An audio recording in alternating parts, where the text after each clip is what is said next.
On a dark winter's afternoon, the brown cases of the dimly lit museum in Oxford are stuffed with object after object. The Pitt Rivers Museum organises its objects by type rather than by time or region, in a system it calls a democracy of things. But as everything takes on a sort of sepia tone in the crowded cases, it's hard to imagine anything further removed from the pellucid light and the warm air of the Hawaiian Islands.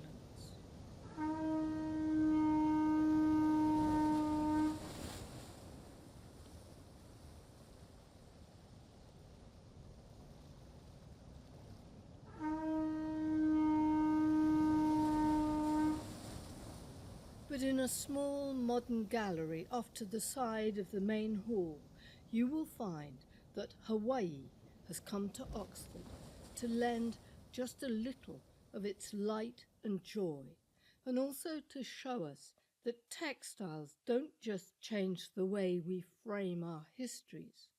They also have the power to keep our stories fresh, living things rather than the stuff of memory and the past. And, one of the things I always say about the Pitt Rivers, it's great in many ways, but also gives people the idea that either a lot of these cultural groups are dead, dying, or stuck in like a dragon flying amber. And I wanted to show that that is not the case, that, these are thriving communities. They are still working towards reclaiming a lot of their cultural heritage, but also changing it and growing it.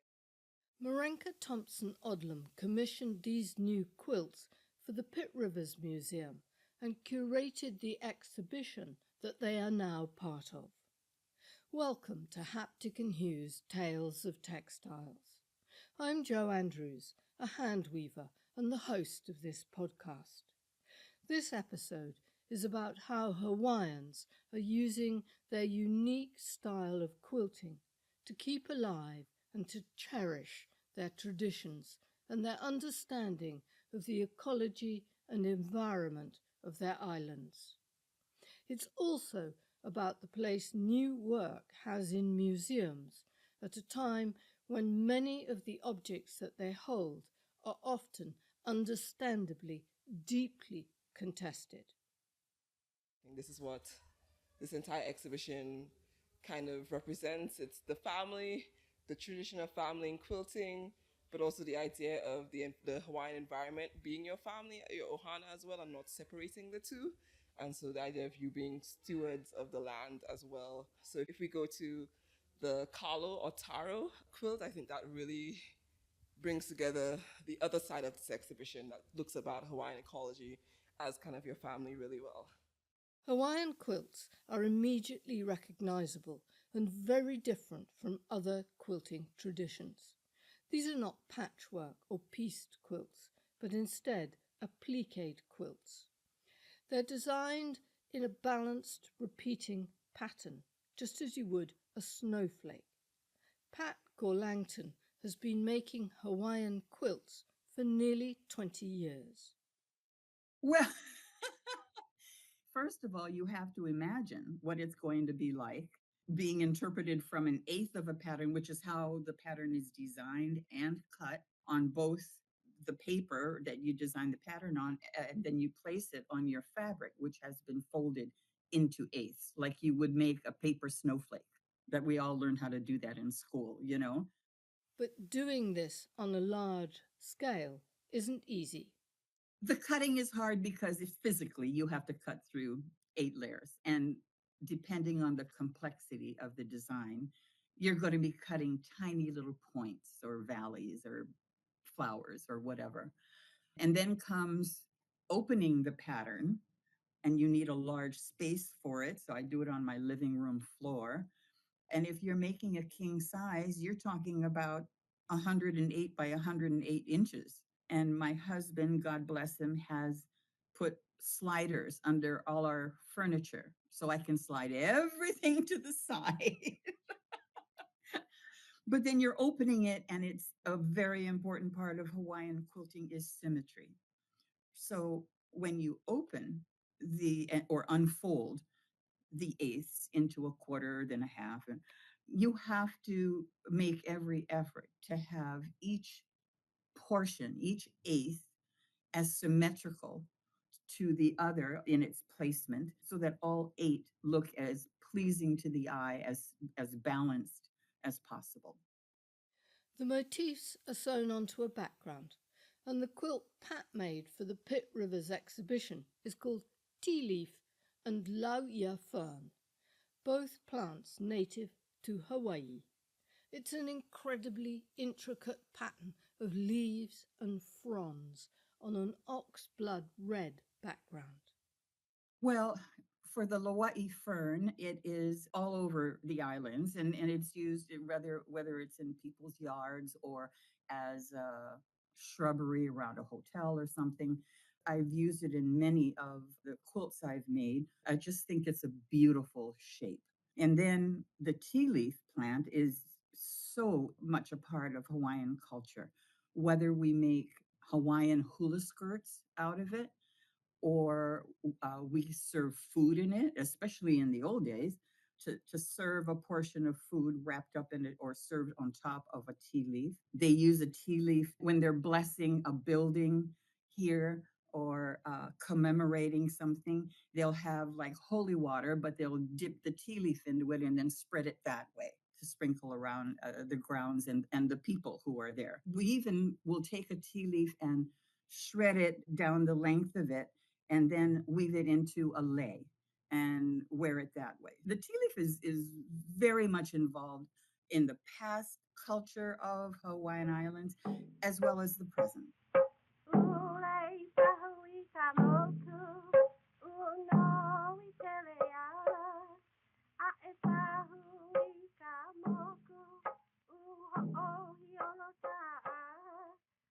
As Pat says, the tea leaf is very much associated with the Hawaiian practice of hula or dance. But as Marenka discovered, the old customs of Hawaii are having to give way to new environmental pressures. Hula is not just dance. It's a form of communication. It's a form of storytelling. It's through that dance you tell the story of how to care for your land. It's not only through the dance, but through the cultural practices associated with hula. So, for example, a hula practitioner will go up into the mountains to pick the tea leaf and that specific fern, but they won't pick any of it on their way up into the mountains. They'll only pick it on their way back down. And the idea is on your way up, you look, you see what is growing, how much is left, so then you know how much is okay to take, so you don't overpick.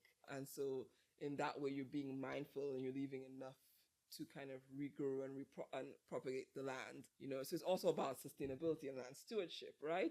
Today, hula practitioners have to change these practices because, for example, Ohia lehua plant is being threatened by a new fungal disease called rapid Ohia death, and it is literally like decimating like thousands of acres of lehua forest. And so one of the things you do is when you come out of the forest now, you actually have to clean your shoes off. So like all these forest trails, they have these little wash stations to clean your boots. The whole idea is you're not taking the fungus from one place to the other. So when hula practitioners go in now, used to you would take the ferns and the tea leaf, create what you wanted, and then you'd return those back to the forest to decay, right? You're giving it back. But because you don't want to now transmit for a fungal disease, for example, you will not do that. You'll maybe leave it into your backyard to decay instead of bringing it back into a Ohio forest kind of idea. So they're having to change their practices to fit the current situation. And that is what you're seeing in that quilt as well. And it is what lies behind the quilts, the haunting stories and the deeply held beliefs that makes each Hawaiian quilt important. Here's Pat. The story behind the quilt is just as important as the quilt pattern itself. And there are so many different stories that are the reason for a quilt coming into being, whether it's just you have found a color of fabric that just grabs you, or far more meaningful, I guess you would say. You want to commemorate a certain event, like a wedding or a birth, or you just see a flower or a tree or anything that you want to express it and you want to be able to show it. But there's so much more. The Hawaiian word for it is mana, mana, and it means the spirit, the energy. We feel that because Hawaiian quilting is all by hand, we feel that it's your mana, your spirit, your energy is passing through to the quilt, which will then get passed on to the recipient or the person who asked for it. And it's a very, I don't mean to sound like it's a religious thing, but it's a spiritual thing. And it certainly means a lot to me. And there is a tradition that to truly pass on your power, you add a little more of yourself to a finished piece. Once you complete a quilt, you sleep under it for a night so that even more of the mana is passed on. And nowadays, I usually just take a nap or, something maybe a little bit shorter. But because you're doing it by hand, you're thinking of the person you're making it for, you're contemplating how maybe you might want to embellish it just a bit to highlight the design in some way. But there's so much more meaning behind it. One of the most important quilt designs for Hawaiians is of the kalo, and yes, there is one in the Pitt Rivers Commission. It is a glorious lime green on a mauve background. Marenka talked about its significance as we stood in front of it. So here we have a quilt called kalo. Kalo is the Hawaiian name for taro, which is a root crop. It is arguably the most important staple crop in Hawaiian life. You pound it to make poi. I'm not a huge fan of poi, but don't tell anybody that. And what I really love about this quilt is that it depicts the whole plant, but also uses the chicken fit stitch at the end as an applique stitch to create a whole other dimension to the quilt as well. But the story of kalo or taro is also just really important because it's called the older brother, older sibling of the Hawaiian people. And because in kind of the creation myth in Hawaiian cosmology, it's that these two, the sky father and earth mother, gave birth to a son who was stillborn. And so they planted that fetus, and that fetus grew into the taro plant. And then the second child was a human being and was then fed from the taro. And so the idea is that the taro nourishes the people and you take care of the taro as you take care of your sibling. It's that kind of symbiotic relationship. And that is how, for generations on the Hawaiian Islands, they kind of fostered the growth of taro as the idea of you take care of me and I will take care of you. And the more you look at these complex designs, the more you see in them. I just realized that when you look at it, you think it's 4 different pieces, but then you realize they're all connected. They're not connected by the taro leaves or plants, but they're connected by the Hawaiian utensils to pound the taro. So we call them poi pounders, which are usually made of volcanic rock. So as you can see here, these 2 leaves are connected by a poi pounder, the same here and all across. So yeah, it's really intricate and detailed, and I don't think I could have done that. It's also worth mentioning that every single stitch here you see is hand stitched. Yeah.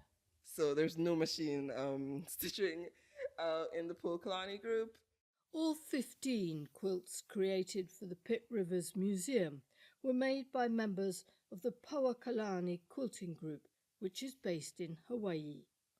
Neither it nor the quilts in the museum would exist without a Honolulu policeman called John Sorao and his wife, Kalani. When John retired from the police in the 1970s, he started to create the Hawaiian snowflake designs. He turned out to be a genius at it, but perhaps that wasn't all that surprising, as both John and Kalani had quilting in their blood. My family came from quilters. My mom's family were quilters. My dad's family were quilters. When they got married, eventually it was like, okay, guess what? And my mom, it was her passion. She loved quilting. She always talks about watching her grandma. She was not raised by her mom. She was raised by her grandma. And she said, oh, I used to sit underneath the horse and watch the women quilt. And she just loved it. That's Sissy Sarau, John and Poakalani's daughter, who with her sister Ray now run the Poakalani Quilting School, named after their mother. And the reason their father John began designing was because his wife was born with just one hand. And although she had inherited more than 200 historic Hawaiian patterns from her family, and she loved quilting, she wasn't able to execute them until John came up with the idea of making the patterns smaller and allowing her to create cushions. Yeah, she became the cushion lady. My dad, what he did was he made the pattern smaller for her. She had more control when she put it on the hoop. And what he did was he eventually made a special frame for her. It was squared. Everybody had round hoops back there, but he made a square frame and they put the cushion top at the center and then they stretched it through elastic. And she was able to quilt that way. She was amazing. John's designs for his wife were so good that word got out, and others wanted him to design for them. And this is the thing about Hawaiian quilting. It's not a static, regulated thing. Here's the true pattern. It's an ever-changing, flowing art that tells different stories. So when my dad started designing, the women said, we don't want what's in the barrel. We don't want the old patterns. We want to do our own patterns. And they actually said, John, I know you can do it. You make cushion patterns. You can make the large ones that he started. If you came to him, he still kept in the tradition of cutting it out in one piece, but he would always tell the quilter, what's your story? What do you want to pass on?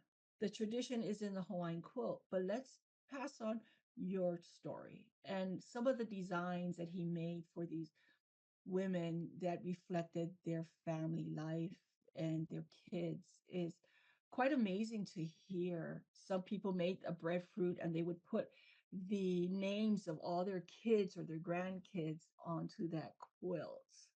And they would just say, my husband loves the ocean. In fact, he is known as the first to actually put sea life on a Hawaiian quilt. Nobody had sea life on a Hawaiian quilt before. And so he started putting dolphins. And I didn't realize that until I met another quilter.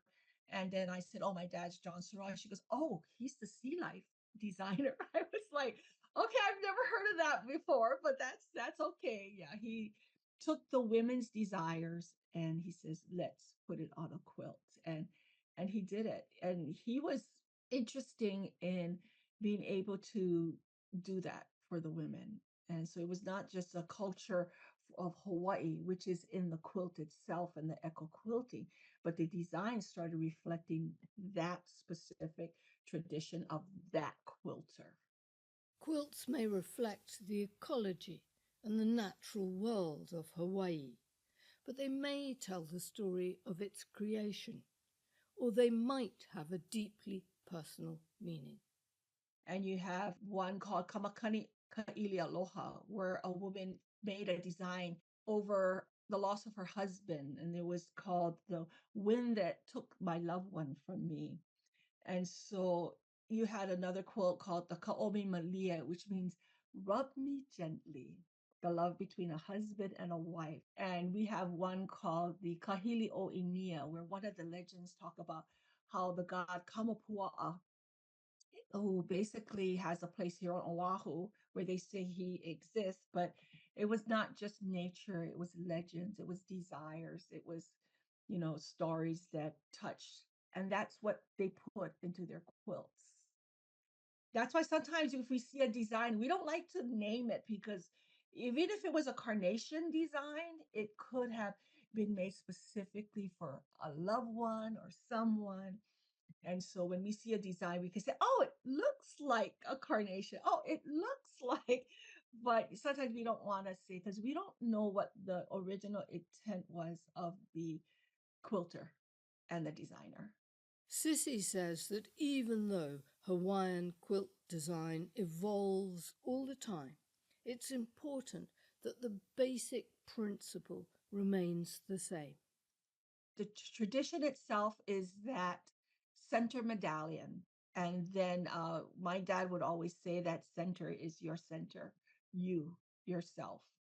And it's also Hawaii because he has always had that belief that Hawaii was the center of Mother Earth. Everything started here. And it's an indigenous tale from all different indigenous cultures that also believe that their culture is the center and everything went out from there. So you have your medallion at the very center of the quilt. And they said the echo quilting is the love going out from Hawaii, which is the center medallion, or from yourself going out to the rest of the world.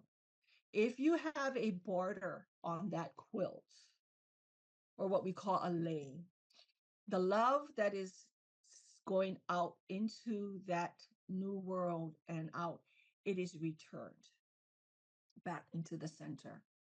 Because when you do a Hawaiian quilt with the medallion at the center, for every quilting line, echo quilting line you quilt out from the center, you're quilting in from the border. So eventually you're going to have your quilting meeting up together. So every part of the quilt has a significant. It does tell the story of Hawaii, its tradition, and its culture. But it also has changed where it's not just about Hawaii culture. There is a huge significance in the quilt itself, but it tells the story of you, yourself, and your family. All of the quilts that were commissioned by the Pitt Rivers Museum were designed by John Sorao. For Marenka, this was an important point of principle. So all the designs that are in this exhibition were designed by John Sorrell specifically. So most of them were created between like this 1970s to 1990s, although a lot of them also draw on older patterns as well. But the reason that we're very specific about using only John's patterns is because Hawaiian quilt patterns, they are heirlooms. You know, they are specific to family, specific to place, and you don't want to kind of use design that wasn't meant for commercial reproduction. It might have been for a specific person. They all tell their own stories. And so there have been times in the past when kind of large conglomerates kind of use patterns without the permission of those families and have run into trouble. So we used one specifically that we know John created and that were okay to be reproduced within this setting. Sissy and Ray Sarau gave their permission for these designs to be used and wanted the story of Hawaii to be told properly in these new acquisitions to the museum. But these quilt designs are imitated and frequently ripped off by commercial companies for profit. Yeah, to me, there's like no excuse for us to kind of fall into that trap of appropriating someone else's like family heirloom or their intellectual property. That's what it actually is. And we often don't like talk about designs, especially indigenous designs, as intellectual property. And that is something that a lot of culture groups are fighting for today. But it is something that they've created that has been passed down through generations, but has been appropriated many times by many other big companies and fashion groups that have the money, for example. But the quilts in the museum are objects with immense beauty and power, mana in the Polynesian language. And as the commissioner of them, Marenka was required to add something of herself to each one of them. So when I got all these quilts, I had to actually sleep under each one of them because that's kind of the tradition. It's the idea of, the quilters have put a piece of themselves into it. So as the commissioner, I also have to put a bit of myself into it. And if you think of museums are very much like, these are accessioned objects. You don't like handle them without gloves. You don't sleep under them, And so it's kind of what I call cultural care or cultural conservation, It's not what we usually think about as a museum conservation, but it is what the quilters asked for, and it's kind of like a contract between me and them, saying that I will care for these, and part of caring for them is me taking a nap under each one. Excuse me, but where did you take this nap? Oh, I just, did it in my office. Don't tell anybody I nap in my office, but I often do. But yeah, it was just, 20 minutes. I did one a day, so it's 15 days of a little bit of foot love. Yeah, so that is, I mean, I have to do a lot of things for like some of the commissions. So this one's actually fairly easy because I love napping. But there's something even more remarkable about these quilts, which have come to represent so much about Hawaiian life and the stories of the people who first settled here. Woven fabrics came relatively late to these islands. They were not part of the traditional culture of Hawaii. Hawaiians originally had a very rich but very different material culture, represented perhaps most famously by the intricate and beautiful feather capes, or ahu'ula. Those feather capes were not only made for male chiefs, but also for warriors. Sometimes it would be worn in war and battles. And those are really symbolic, especially for our chiefs. You needed to have a lot of people go into the forest to catch the birds and then to get the birds off the nest and then pluck the feathers off of the birds. And that took a lot of time. And imagine they were mostly taking yellow for Hawaii Island. Those were the most rare, the yellow feathers, red feathers, and sometimes black and green feathers. And there were thousands and thousands of yellow feathers, or just bird feathers in general, to make one ahu'ula, a feather cape or a cloak, or a kahili, which are other objects that were waved to symbolize the presence of a chief. So you can imagine the importance of an ahu'ula and how much resources it took for the chiefs to make that. But also because birds would fly into the air, they also symbolize the gods that the Hawaiian chiefs descended from and were physical representations of. So we believe as Kanaka Oiwi, especially at that time, that our ali'i, our chiefs, were physical manifestations of our gods.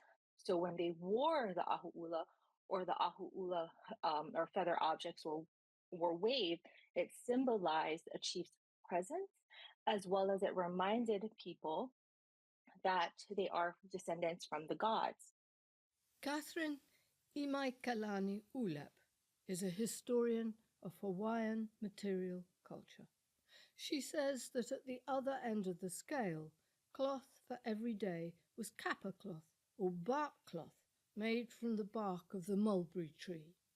It was adaptable and easily replaced when it came to the end of its life, but it didn't last long and it was time-consuming to make. Hawaii is one of the most isolated island groups in the world, but even here, woven cloth began to appear in the late 1700s. And that's largely when we see a lot of European ships crisscrossing the Pacific to access markets in China. And the trade of cloth is one of the early material objects, along with other things. They were trading for guns, they were trading for ivory, ammo, ammunition. There were a lot of other things that were being traded. But cloth was really significant for several reasons. Number one, cloth became almost like currency. And even in America, right? Cloth was currency in early America as well in the early 1800s. Well, it was the same in Hawaii. Cloth was currency and it was really, really important. In ship logs, we would see the sailors taking out a lot of cloth when they would come to Hawaii. My research shows that sailors were interacting with Native Hawaiian women on a high level, so we can easily infer that a lot of times they were bartering with these women for cloth, as well as Native Hawaiians later on went to work on ships as seamen when the ship logs show that when they were discharged, meaning when the Kanaka Maoli men were discharged, they were paid in cloth. When the Christian missionaries came in the 1820s, they were asking for a lot of clothing and cloth from Boston. They were writing letters saying, please, please send more cloth, because they would try to pay Native Hawaiians who would work for them in cloth. So cloth was really, really important in early Hawaii. On March the 30th, 1820, the Thaddeus, an American ship, brought missionaries from Boston to settle in Hawaii. The story goes that the missionaries' wives brought fabric, thread, and needles with them, as well as a lot of assumptions about how Hawaiian women should behave. And they held the first sewing circles in Hawaii. Here's Sissy Sarao. So Hawaiian quilting itself was not the first thing they talked about. They talked about how to make clothing, how to dress the women. So the missionaries women, they really worked hard with the Hawaiian women in trying to say, okay, cook for the husbands, clean the house, and that's what they did. Yeah, basically cover yourself up. What can you say, right? Okay, so what happens is that they did eventually not Hawaiian quilting, but quilting came into Hawaii, and they started doing more patchwork styles of quilting, taking fabrics from what we understand and sewing it back up together. A lot of the fabric were coming from the East Coast, and the fabric would be scrap fabrics, and some of them would be good fabrics. There's a saying that say, "Oh, they cut it up and they sewed it back up together again." That could be true because of the different styles of type of quilting that came in, but it was the tedious idea of having to take fabric and cutting it up, to get that perfect square or that perfect star and sewing it back up. And the Hawaiian women, time is precious. Time has always been precious in Hawaiian culture, because of the way we lived back then. And so they couldn't see cutting and then sewing things back up again. So eventually they say about in the 18, maybe 40s, 50s, they're not sure of the exact time, but you started seeing quilting with that central design, that Hawaiian motif that reflected Hawaiian nature. And that's when they say, oh, look at this type of quilt. And it was cut out only in one piece. Catherine says her research shows that fabrics and sewing skills seem to have arrived gradually over time.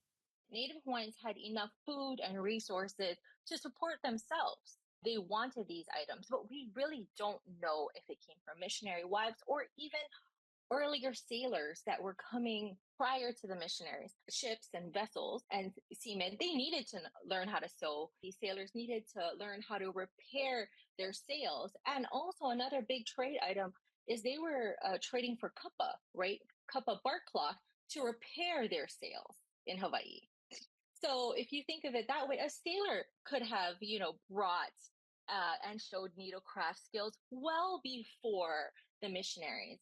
And Catherine has found evidence that a Spaniard called Francisco de Paula Marin, known as Manini, who arrived in the islands in the 1790s and became a confidant of King Kamehameha I, was sewing for the Hawaiian elite.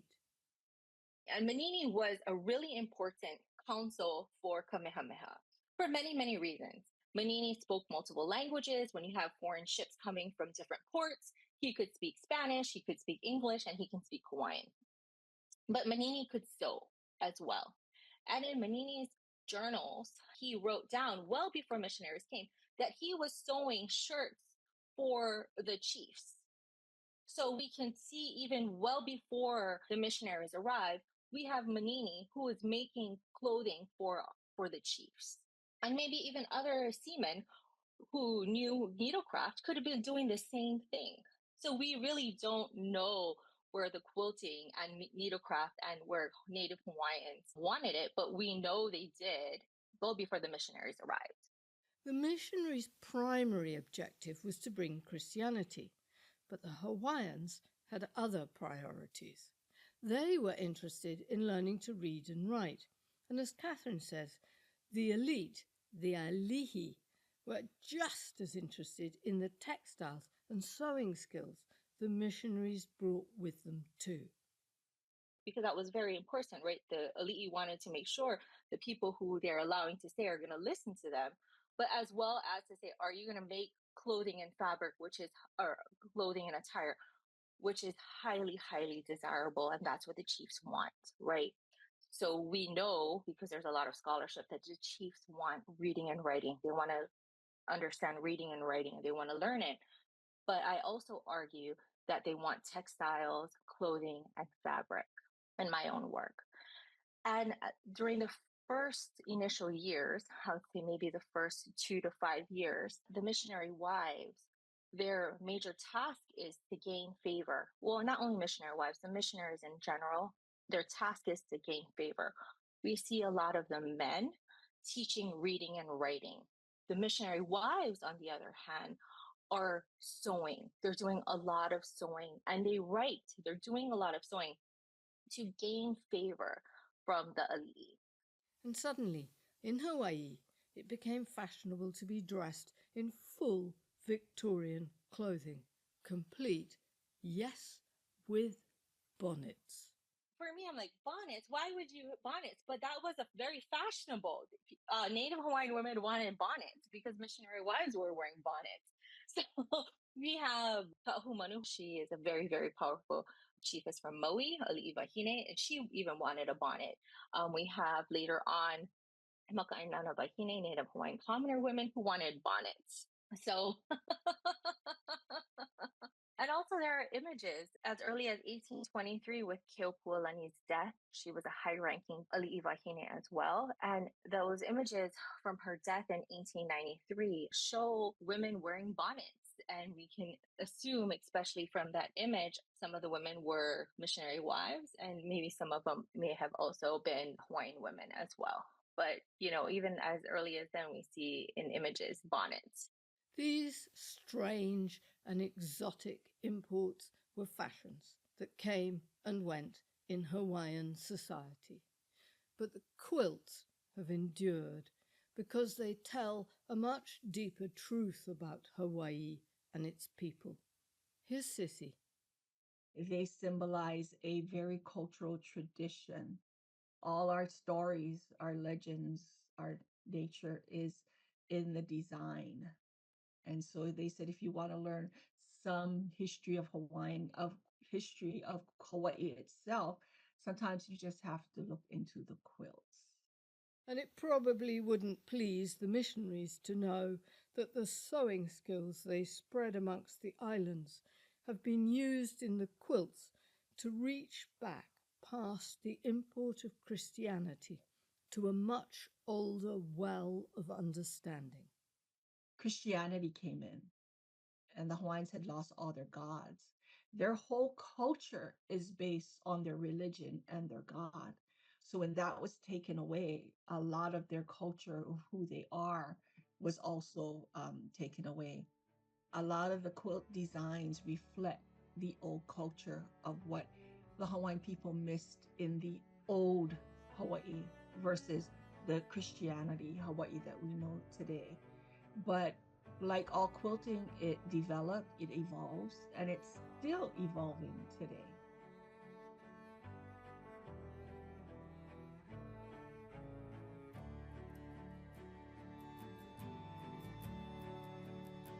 Thank you to everyone who gave their time and wisdom to contribute to this podcast, particularly to all those quilt makers from the Poakalani Quilt School in Honolulu, whose creations now light up the Pitt Rivers Museum in Oxford. Do go and see the quilts if you can, and if you can't, with the next episode of Friends of Haptic and Hue, we will be giving away several copies of the wonderful book Marenka edited about the quilts. It's published by Common Threads Press, and it's called Mauka to Makai. It has pictures of all the quilts and interviews with the quilters too. To join, go to www.hapticandhue.com/join. You can find out more about this episode and see a full script and pictures at www.hapticandhue.com/listen-series-7. Haptic and Hue is hosted by me, Jo Andrews, and edited and produced by Bill Taylor. It's an independent production generously supported by our listeners who fund us via Buy Me a Coffee or by becoming a friend of Haptic and Hue. If you do become a friend, there's an extra podcast every month called Travels with Textiles, hosted by Bill Taylor and me, where we cover a whole range of different textile stories and news. But until then, it's goodbye from me and enjoy whatever you are making.